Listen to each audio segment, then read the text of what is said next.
સમાચારો તરફ નજર કરીએ તો મોટા સમાચાર સામે આવી રહ્યા છે। આસિસ્ટન્ટ ટીડીઓ હર્ષદ બોજકના ઘરે હાલ તપાસ હાથ ધરવામાં આવી છે। હર્ષદ બોજકના ઘરમાંથી 73 લાખ રોકડા મળી આવ્યા છે। એસીબીની ટીમ રકમની ગણતરી કરવા માટે હાલ પહોંચી ચૂકી છે। નારણપુરામાં તેનું ઘર છે ત્યારે હર્ષદ બોજકના ઘરે 73 લાખ રૂપિયા રોકડ મળી આવ્યા છે। જ્યારે આખી રાત તપાસ ચાલુ રહે તેવી પણ શક્યતા છે। જ્યારે એસીબીએ 20 લાખની લાંચ લેતા હર્ષદને રંગે હાથ ઝડપી પાડ્યા હતા। સમગ્ર માહિતી સાથે અમારા સંવાદદાતા કશ્યપ જોશી જોડાઈ ચૂક્યા છે। કશ્યપ, શું છે સમગ્ર માહિતી અને શું છે વધુ અપડેટ્સ?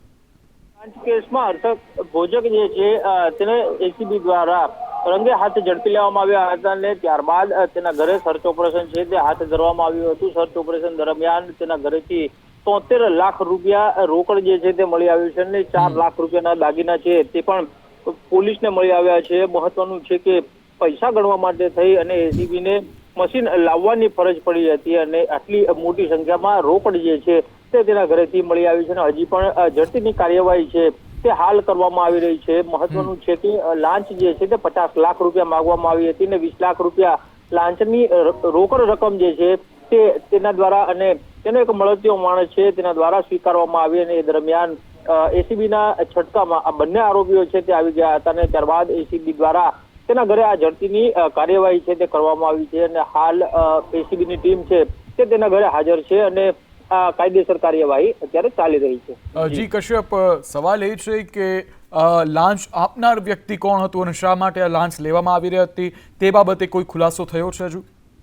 બિલકુલ, એક ફરિયાદી છે તેનું મકાન અને દુકાનો છે તે અમદાવાદ મ્યુનિસિપલ કોર્પોરેશન દ્વારા કબજે લેવામાં આવી હતી અને ત્યારબાદ તેને તોડી પાડવામાં આવ્યા હતા, જેથી અન્ય વૈકલ્પિક વ્યવસ્થા માટે થઈ અને તેમને અમદાવાદ મ્યુનિસિપલ કોર્પોરેશન ઓફિસ ખાતેથી તમામ દસ્તાવેજો સાથે આ જે હર્ષદ બોજક છે તેની સાથે મુલાકાત કરવા માટે થઈ અને જણાવવામાં આવ્યું હતું।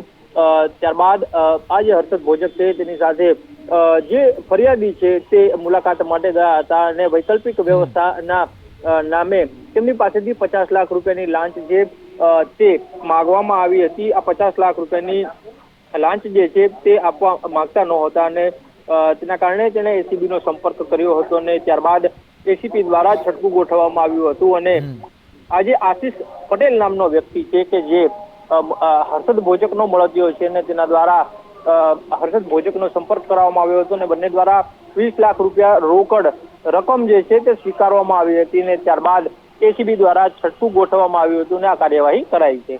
જી કશ્યપ, સમગ્ર માહિતી બદલ આભાર।